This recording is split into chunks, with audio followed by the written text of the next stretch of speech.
Salut les potes, j'espère que vous avez la forme, ça me fait plaisir de vous retrouver, on est samedi midi. Je suis près de chez moi, donc en Seine-et-Marne. Pour ceux qui ne connaissent pas, c'est à l'est de Paris. Et je me rends chez mon ami Denis qui est à l'ouest de Paris. Je vais donc prendre, bon déjà on va se mettre en mode A parce que voilà. Je vais donc prendre la voie rapide. Et c'est l'occasion pour moi, je pense que ça va être blindé, hein, donc c'est l'occasion pour moi de faire une petite vidéo sur Interfile. Parce que ça fait un moment qu'on m'en parle et comme je roule pas énormément, que c'est surtout du loisir, je prends pas ma moto pour aller bosser sur Paris par exemple. J'ai pas trop l'occasion de faire une vidéo de ce genre. Et surtout je suis pas un spécialiste de l'Interfile. Parce que justement j'en fais pas beaucoup. Donc l'idée là c'est de vous... Je vais pas vous rappeler les règles de l'Interfile hein, selon le code et tout ça. Hein. Ça il y a bien assez d'informations sur le net et tout pour que vous puissiez vous renseigner. Je vais juste vous expliquer comment moi je fonctionne, comment moi je pense, sachant que je vous dis je suis pas un spécialiste, j'en fais pas tous les jours, donc je suis pas forcément ultra à l'aise en toutes circonstances. Donc voilà comment ça se passait. Je vais commenter ce que je vois, ce que je pense et comment j'analyse les choses. Ça sera pas forcément toujours juste ou pertinent, mais en même temps à moto les conditions font que c'est pas toujours évident de faire les choix parfaits ou l'analyse parfaite en temps réel et de ça, encore plus quand je parle dans une vidéo. Donc ça se peut qu'il y ait des moments où je parle pas, ça se peut que voilà, mon but c'est pas non plus de me mettre en danger pour une vidéo. Donc voilà comment j'ai procédé. Je vais commenter ce que je fais, ce que je vois, comment je fonctionne. Et je répète, ça n'a pas vocation à être la référence de l'Interfile. Bon bah voilà, on y est. Donc en vrac, je me mets en deux. En fait, je me mets en deux pour avoir de la reprise et que ça soit assez souple. C'est jamais. Et en fait j'essaye toujours de s'il y a deux voitures qui sont entre guillemets vraiment côte à côte, genre la rouge là, les deux Golf, je sais que je peux passer, il n'y en a aucun des deux qui va ils vont pas se rentrer dedans quoi, ils vont pas s'entrechoquer, enfin ça me paraît compliqué.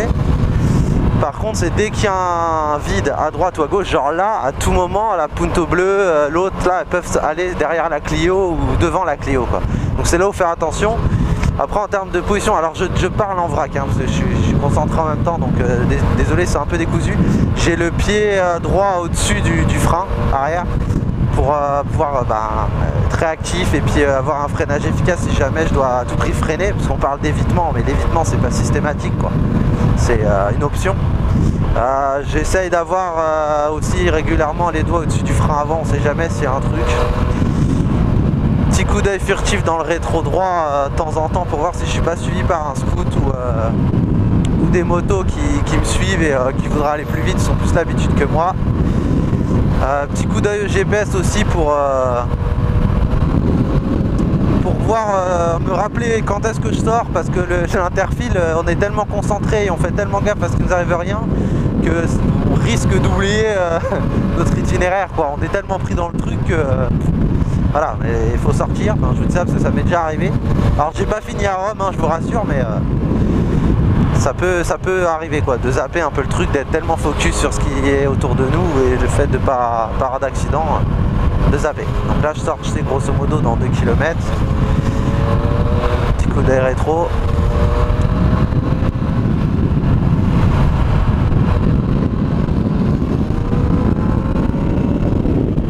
Après aussi j'évite de m'énerver, c'est-à-dire que même s'il y a quelqu'un qui me laisse pas passer ou qui sert, enfin qui laisse pas la place, qui fait une manœuvre pas top, je fais tout pour pas m'énerver parce que c'est pas ça qui... Après ça va me déconcentrer sur la suite. C'est sûr si j'ai accident machin, alors je vous dis pas, ça m'est jamais arrivé, mais je vous dis pas, peut-être que je vais avoir les nerfs et que je vais péter un câble, hein. Je dis pas le contraire. Donc là je prends sortie Versailles, 1 km. Donc je dis pas que ça m'arrivera pas. Je dis si c'est juste une gêne et un petit coup de flip, je fais en sorte de pas m'énerver parce que sinon ça conditionne trop le reste de ma conduite. C'est-à-dire que je vais m'énerver sur une erreur, mais en fait le mec je l'ai doublé. Si je m'énerve, c'est que je l'ai passé. Si je l'ai passé, c'est que je l'ai doublé. Et si je l'ai doublé, il m'intéresse plus. Moi, ce qui m'intéresse, c'est ceux qui sont devant moi. Donc j'évite parce que sinon bah, je vais manquer de concentration et l'attention et l'énergie que je vais lui donner, elle peut m'être fatale quoi en fait. Donc c'est déjà arrivé, hein. Moi j'ai déjà vu des mecs dans des vidéos qui râlent pour un truc finalement pas bien grave et puis au final ils rentrent dans quelqu'un en face quoi. Ou enfin ce genre de truc bien con qui voilà, pour le coup c'est dommage. Ça peut arriver hein, mais c'est dommage. Donc moi j'essaye de pas trop m'enflammer quoi. J'essaye d'être calme. C'était pas le cas à mes débuts parce que tu viens d'avoir le permis, machin, t'es sensible à tout ce que font les autres, tu es pas trop habitué, tu découvres un peu, donc t'as vite fait de péter un câble. Mais au final, faut juste accepter que ça fait partie de la vie de motard, d'avoir des gens autour de nous qui sont pas très sécurisants, on va dire. Et qu'il faut accepter aussi que bah certes ils font des erreurs, l'erreur elle est humaine et que c'est pas simple quoi. Je veux dire tout le monde peut pas avoir la conduite parfaite quoi. Donc voilà. C'est de faire preuve de tolérance et après pareil là je vois, enfin vous avez vu il y a des scouts qui doublent tout ça. Moi je fais pas l'interfile à outrance, c'est-à-dire je fais l'interfile si j'estime que la circulation m'impose un rythme trop lent.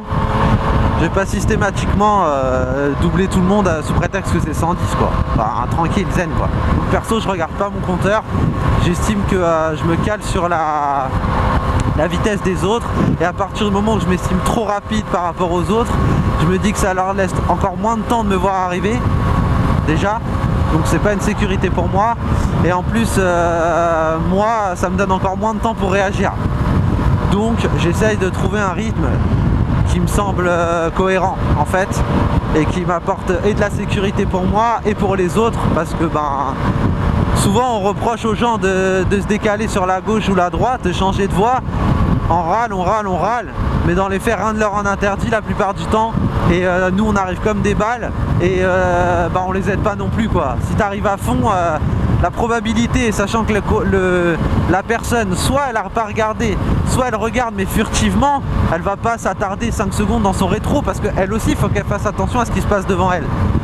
Donc c'est pas possible, on peut pas demander aux gens de faire attention si on les aide pas non plus quoi. On arrive à fond de balle entre deux voitures ou... Enfin voilà, faut être logique. Donc ça c'est les moments un peu compliqués, merci, t'es sympa. C'est quand ça ralentit d'un coup. Donc je me remets en deux et je fais gaffe. Les camions, tout ça, je fais pas le malin, sachant qu'en plus ils changent de voie. Camion c'est difficile d'appréhender le mouvement parce qu'ils sont lents, volumineux, c'est pas évident. Donc en général un camion moi je le laisse faire et on verra plus tard. Voilà, donc là faire gaffe, là aussi, tac. Et, je vous l'ai pas dit parce que c'est pas évident de penser à tout. Je regarde les rétros des gens, typiquement à droite je sais qu'elle blablate et qu'elle regarde de l'autre côté. Donc voilà quoi, elle me connaît pas, elle m'a pas vu.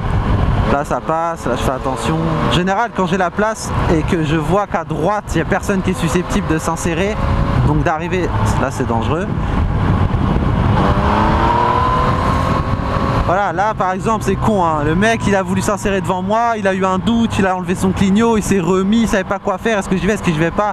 Bah voilà, coup de gaz, et j'y vais, et je le remercie, et voilà quoi, tranquille, il n'y a pas mort d'homme hein. Il m'a gêné, voilà, mais c'est pas... faut être tranquille quoi. Il y en a, ils partent en toupie sur ce genre de comportement, alors que... tranquille, hein, rien de grave. Hein. Donc ouais, je regarde les rétros, si je peux. Et j'essaye de voir si la personne m'a vu. Mais c'est pas évident, hein. Tout ça, ça va très vite en fait. Là, par exemple, il y a peu de risques que quelqu'un me double. Enfin, que quelqu'un, pardon, je pense à derrière. Que quelqu'un se bouge, puisque bon, c'est un peu bloqué quoi. Là par contre faire gaffe. En général si les rétros passent, tout passe. Maintenant il n'y a pas le feu quoi. Prenez le temps de passer tranquille. Merci. Pareil, soyez encore plus vigilants. Alors c'est pas facile de tout voir hein, mais soyez encore plus vigilants quand on approche d'une sortie. il y a des bouchons, les gens, il y a leur sortie, ils ont pas fait gaffe, téléphone, on s'est compris, les gens ils sont distraits, tout ça. Au final, ils font pas attention et c'est au dernier moment qu'ils se rendent compte qu'ils ont une sortie et du coup ils vont peut-être déboîter encore plus facilement sans regarder et sans faire attention parce que ah là là, si je rate ma sortie c'est grave. Bah non, c'est pas grave, c'est chiant, c'est pas grave. Mais voilà, instinct, réaction logique entre guillemets, ça arrive. Pareil, là tout à l'heure je suis passé c'était une Clio, une 206, une vieille voiture entre guillemets. J'avais très peu la place, je m'en fous, j'aurais pu faire appel de phare, coup de gaz, ça passe et tout. C'est de l'énergie et de la... Enfin, ça sert à rien. C'est de la perte de concentration, ça sert à rien. Voilà. Là, je vois qu'il y a un scoot derrière moi. Donc quand c'est comme ça, je vois que lui, il a l'habitude. Je trouve un endroit, je me faufile, je le laisse passer et j'y vais. Alors là, c'est pas évident, parce qu'il faut être réactif et tout. Parce que j'étais sûr qu'il y en avait qu'un derrière moi, je me suis vite remis derrière lui, donc il faut vraiment être sûr de son coup. C'est pas évident. Après, faut pas que ça soit une prise de risque aussi. Si on vous suit derrière, les gens ils vont plus vite que vous, bon bah ok. S'ils sont pas cons, ils ont débuté comme vous en interfile et ils se chient dessus aussi. Donc normalement, s'ils sont pas débiles, ils font preuve de tolérance. Après, la tolérance a des limites, c'est-à-dire qu'à un moment donné, tranquillement, vous voyez qu'il y a du monde derrière vous et que ça pousse un peu au cul. De toute façon, c'est très simple, très logique. Si vous regardez dans votre rétro une première fois qu'il n'y avait rien, personne, et qu'une deuxième fois, 5-10 secondes après, il y a quelqu'un, c'est que la personne va beaucoup plus vite que vous. Donc, pas de pression, on s'enflamme pas, on attend le bon moment, et le bon moment, on se cale derrière quelqu'un, en sécurité, parce qu'on va pas risquer notre vie pour un mec qui est plus pressé que nous ou qui roule plus vite que nous. On laisse passer et on repart tranquille en sécurité aussi. Mais voilà, après l'idée c'est pas de bloquer tout le monde pendant 5 minutes non plus. C'est pas... Enfin ça sert à rien. Donc voilà grosso modo, je sais pas s'il y a des choses auxquelles... Enfin, j'ai peut-être oublié, je dis ça peut paraître... Enfin ça peut ne pas être le cas pour vous là quand vous me regardez, enfin vous regardez la vidéo. Et c'est très compliqué de parler, d'être concentré. Enfin, c'est pas évident quoi. De manière générale, faire une vidéo en roulant c'est pas toujours évident, mais alors là, voilà quoi. Yeah.